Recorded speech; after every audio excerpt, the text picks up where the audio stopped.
Mazda nous présente la CX-70, une belle grosse nouvelle voiture. Mais Jacques, qu'est-ce qui s'est passé avec la CX-9?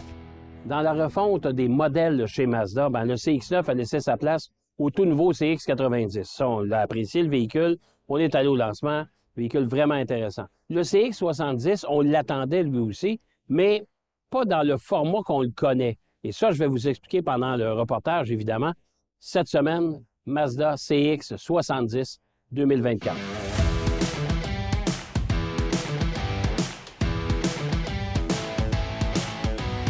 L'aménagement intérieur du CX-70, c'est la même chose que le CX-90, c'est quand même très relevé. On sait que Mazda a toujours voulu se positionner dans une catégorie de produits japonais de luxe sans aller toucher à Lexus ou à Infiniti. On veut vraiment être une coche de plus, c'est ça qu'on veut faire. Alors chez Mazda, je pense qu'on réussit bien. L'intérieur caramel comme ça, moi j'adore ça.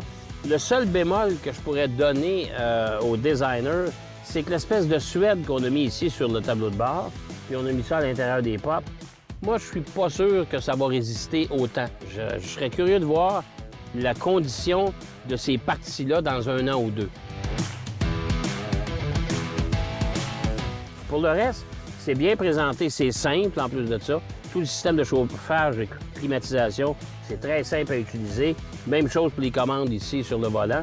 Le système multimédia, lui, demande encore un peu plus de raffinement parce qu'il faut faire plusieurs opérations pour aller à un endroit. Fait que c'est un petit peu tannant. Côté motorisation, c'est un 6 cylindres en ligne de 3,3 litres turbo qu'il y a dans ce véhicule-là. Alors, la puissance, c'est 280 chevaux, 232 livres-pieds de couple. Je pense que c'est suffisant. Le véhicule est quand même très performant. Les reprises sont bonnes, les accélérations sont correctes aussi. Je pense que ça fait le boulot. C'est un hybride léger, très léger. On parle d'une batterie de 17 kW, c'est vraiment pas beaucoup. C'est juste pour aider au moteur à essence d'aller chercher un petit peu plus de puissance, un petit peu plus. Mais vous avez aussi l'opportunité de vous procurer la version PHEV, la version hybride rechargeable. Ça aussi, c'est pas à négliger. Évidemment, il faut mettre quelques dollars de plus. Mais pour l'ensemble, je vous dirais que c'est bien. L'accès aux places arrière aussi, c'est super bien. Ça va bien. Moi, j'ai vraiment pas de problème avec ça.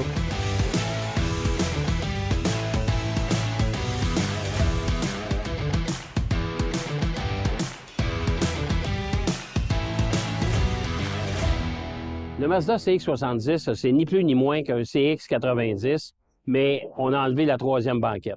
Pourquoi acheter un CX-70 quand le CX-90 offre 2 places supplémentaires dans le véhicule et surtout que la différence de prix n'est pas très élevée? Alors, moi, c'est la question que je vous pose.